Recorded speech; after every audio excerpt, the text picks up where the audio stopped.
En 2010, j'ai 20 ans, j'habite à Lyon et je suis étudiante en histoire de l'art. Au début de l'année, ma grand-mère puis mon grand-père décèdent en l'espace de quelques semaines. Mes grands-parents, je les vois assez peu de leur vivant parce qu'ils vivent à Nice et moi je grandis en Savoie. Mais chaque année, avec mes parents, on vient 1 à 2 fois à Nice. On s'installe dans la chambre qui était la chambre de ma mère quand elle était enfant. Et c'est un endroit que j'aime beaucoup. C'est une grande résidence arborée. Il y a une odeur très particulière quand on arrive. Je connais les voisins, les voisines qui sont là depuis que je suis toute petite. Ma mère hérite l'appartement dans lequel il vivait à Nice et je décide de profiter du fait que l'appartement est vacant pour passer l'été sur la Côte d'Azur. Pour justifier mon choix auprès de mon amoureux qui, lui, n'a aucune envie de passer l'été dans le sud, je décroche un stage dans un musée niçois. Le premier jour de mon stage, je suis accueillie par un agent de sécurité. Il s'appelle Benjamin, il est très beau, il est très drôle. Ça n'est pas du tout le genre de garçon qui me plaît habituellement. Moi, je sors déjà avec le genre de garçon qui me plaît habituellement. Mais rapidement, on commence à se tourner autour et on tombe amoureux. On entame une liaison pendant le mois d'août. Et quand je quitte Nice pour rentrer à Lyon à la fin du mois d'août, je lui fais 2 promesses. Que je vais quitter le garçon avec qui je sors à Lyon et qu'à la fin de l'année scolaire, je reviendrai à Nice définitivement. On fait des allers-retours Lyon-Nice pendant 8 mois. Quand on est à Nice, on vit chez mes grands-parents, puisque lui habite chez ses parents. Il s'installe dans l'appartement définitivement pendant les vacances de Noël. Et moi, je déménage le lendemain de mon dernier partiel de licence. J'arrive à Nice et je pose tous mes cartons dans l'appartement. C'est un appartement qui est assez spacieux. Il mesure 63 mètres carrés. Il est traversant.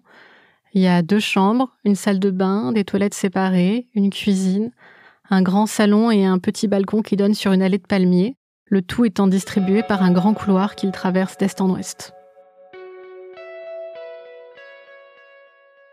La décoration de l'appartement est celle d'un couple de nonagénaires.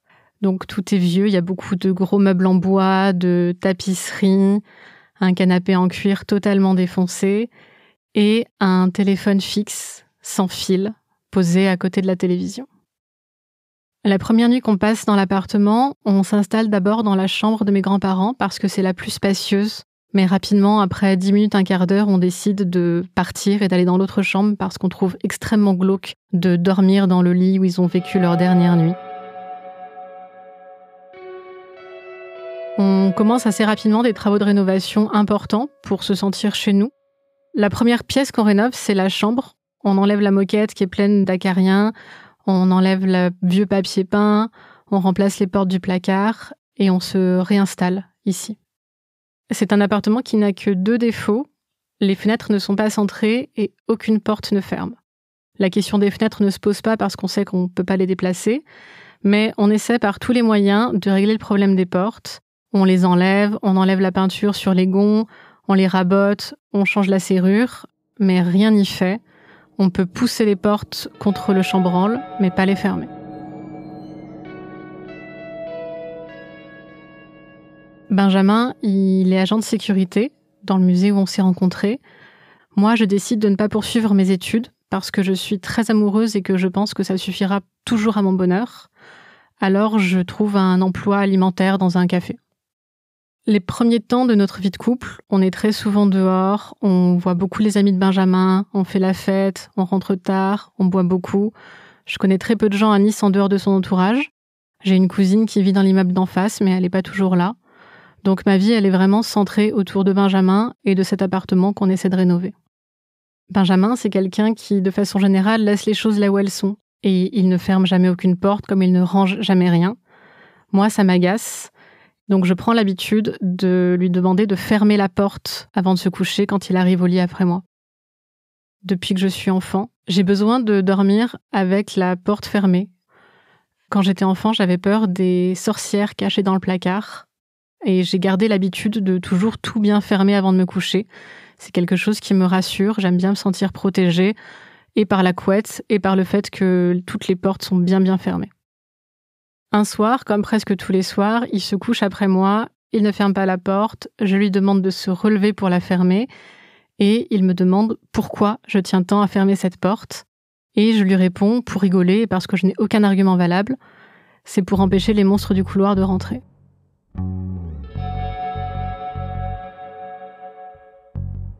J'aime beaucoup la culture horrifique. Je lis beaucoup Stephen King depuis que je suis enfant. Je regarde beaucoup de films d'horreur. Je suis excitée tous les mois d'octobre par Halloween. J'ai vraiment une grosse culture de monstres et de créatures monstrueuses. Les monstres du couloir le font beaucoup rire et ça devient un running gag entre nous.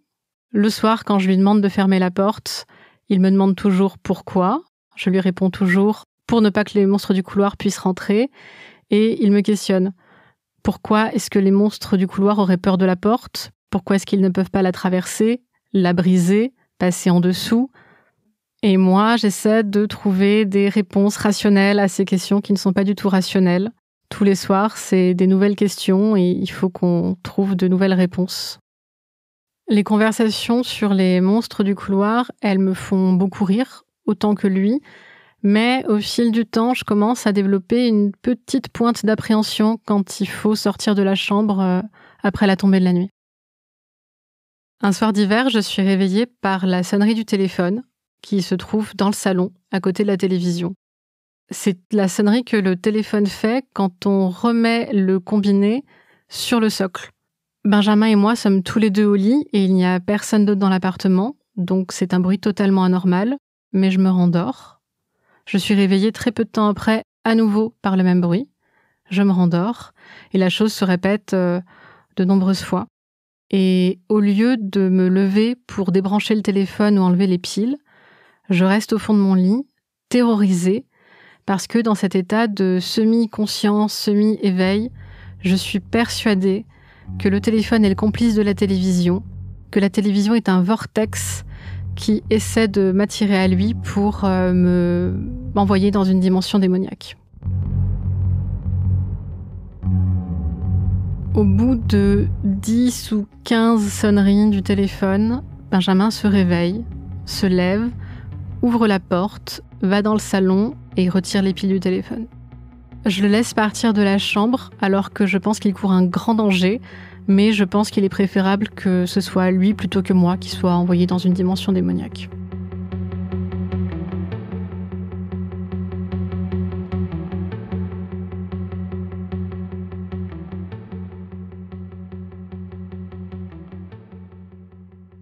Le lendemain, quand je me réveille, je me rappelle ce qui s'est passé dans la nuit et j'ai l'impression d'avoir vécu une expérience extraordinaire. Parce que j'étais éveillée et ces choses avaient vraiment une réalité pour moi à ce moment-là. C'est pas juste un rêve, c'est une espèce de délire nocturne. Ce genre d'expérience m'était arrivée une fois quand j'étais enfant.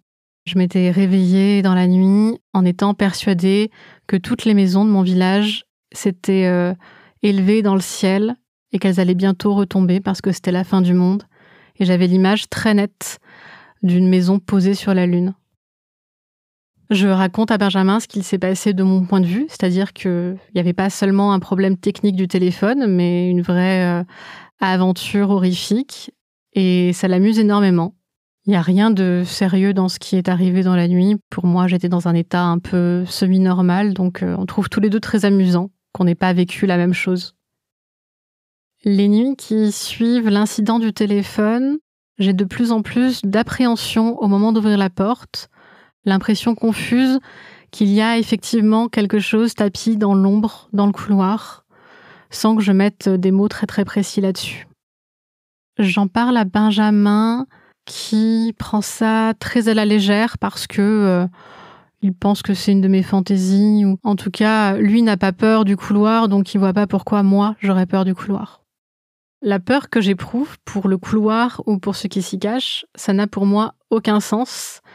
Et d'ailleurs, en pleine journée, je n'ai aucun problème avec ce couloir et le fait que j'ai de l'appréhension la nuit me paraît totalement absurde. Je n'ai aucune croyance en des événements surnaturels ou ésotériques. Je ne crois pas aux monstres, aux fantômes, aux sorcières, à l'astrologie. Je suis très terre à terre. Au fil des mois, la peur grandit, prend de plus en plus de place, mais je continue de vivre comme si de rien n'était. Un soir, Benjamin travaille, moi je suis seule et je m'installe au lit pour regarder Poltergeist sur mon ordinateur. À la fin du film, il est 23h30 environ. Je ferme l'ordinateur et je me dirige vers la porte pour aller boire un verre d'eau et aller aux toilettes. Mais une fois devant la porte, je me rends compte que je suis totalement incapable de l'ouvrir. Je suis terrorisée, je suis tétanisée. J'ai l'impression très très nette qu'il y a des monstres dans ce couloir qui vont me faire du mal. À plusieurs reprises, je retourne au lit pour essayer de m'endormir, mais j'en suis incapable parce que physiquement, ça n'est plus possible. Je retourne vers la porte pour essayer de sortir de la chambre et d'aller boire mon verre d'eau et faire pipi. Mais même poser la main sur la poignée me fait peur. Au bout d'une demi-heure à lutter pour sortir, j'appelle Benjamin qui est en train de travailler. Je lui explique le problème et je lui demande de m'accompagner téléphoniquement pour que je trouve le courage de traverser ce couloir. Il accepte, il me parle de tout, de rien, me raconte des choses insignifiantes et grâce à ça, j'arrive à faire ce que j'ai à faire et retourner me coucher. Les monstres, ils n'ont pas de forme très précise pour moi. Ils sont vraiment une entité monstrueuse, des choses surnaturelles qui ne devraient pas être là et qui, si je les rencontre, vont me tuer de façon épouvantable. Je n'ai aucune idée de ce qui va m'arriver si je sors dans le couloir et que je les rencontre, mais je sais que ça va être affreux et que je vais mourir. Quand je m'approche de la porte et que j'essaie de toucher la poignée pour l'ouvrir, je me sens vraiment tétanisée, incapable de me mouvoir, comme quand on a un très très gros stress et qu'on sent son corps se liquéfier.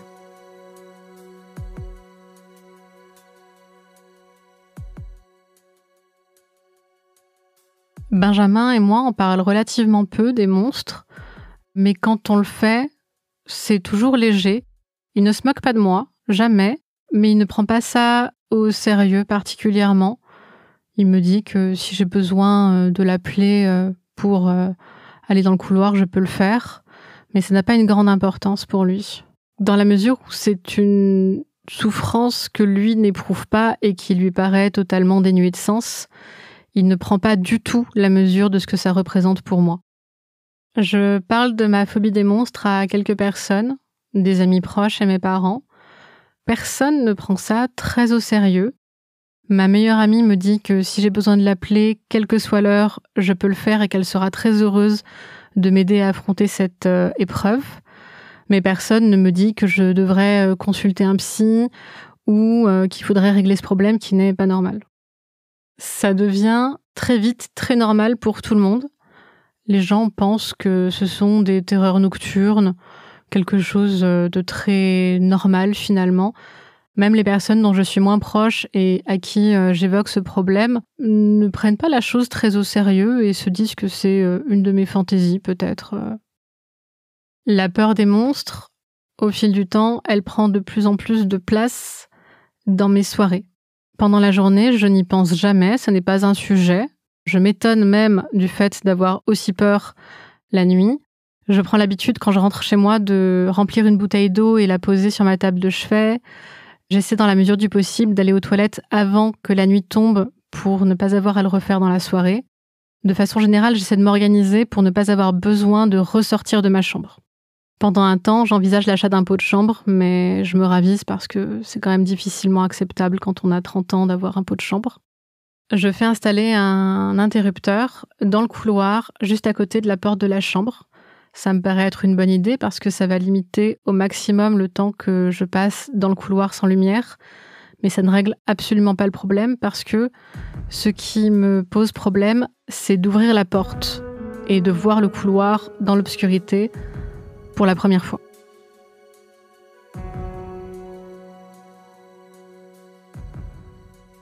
La cohabitation avec les monstres est plus compliquée l'hiver que l'été parce que les nuits sont beaucoup plus longues, donc je dispose de beaucoup moins de temps dans ma soirée pendant lequel je peux déambuler dans mon appartement librement.